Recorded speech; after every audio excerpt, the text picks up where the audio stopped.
ఈ గల్ఫ్లో ఉన్న ప్రతి ఒక్కరికి కూడా రోజుకి ఒక్కసారైనా ఇంటికి వెళ్ళిపోవాలన్న థాట్ కంపల్సరీ వస్తుంది. చాలామంది అనుకుంటారు వీళ్ళు వెళ్ళిపోయారు, ఇన్ని సంవత్సరాలు అయిపోయింది రాలేదు, 10 సంవత్సరాలు అయిపోయింది, 20 సంవత్సరాలు అయిపోయింది వెళ్ళి రాలేదు అని అయితే అనుకుంటారు.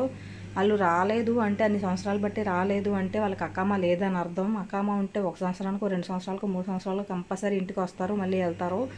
ఇన్ని సంవత్సరాలు బట్టి రావట్లేదు అంటే వాళ్ళకి అకామా లేదు. ఇక్కడ అకామా లేక ఎన్నో ఇబ్బందులు పడుతున్నారు. ఇంటికి వెళ్తే మళ్ళీ తిరిగి రాలేము, ఇంటికాడ ఎక్కడ అప్పులు అక్కడే ఉంటాయి అన్న ఆలోచనతో వాళ్ళు ఇక్కడైతే ఇన్ని ఇబ్బందులు పడుతూ, ఇక్కడ అకామా లేని వాళ్ళకి చాలా ఇబ్బందిగా ఉంటుంది. అయినా సరే అన్ని ఇబ్బందులు పడుతూ పని చేసుకొని ఇంటికాడ ఉన్న ఫ్యామిలీలు పెంచుతున్నారు.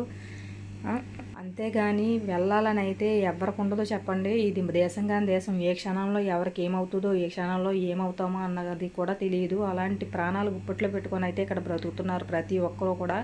నాకైతే రోజు ఫ్లైట్ వెళ్ళినప్పుడల్లా అబ్బాయి వెళ్ళిపోతున్నారు వీళ్ళు, నేను ఎప్పుడు వెళ్తానా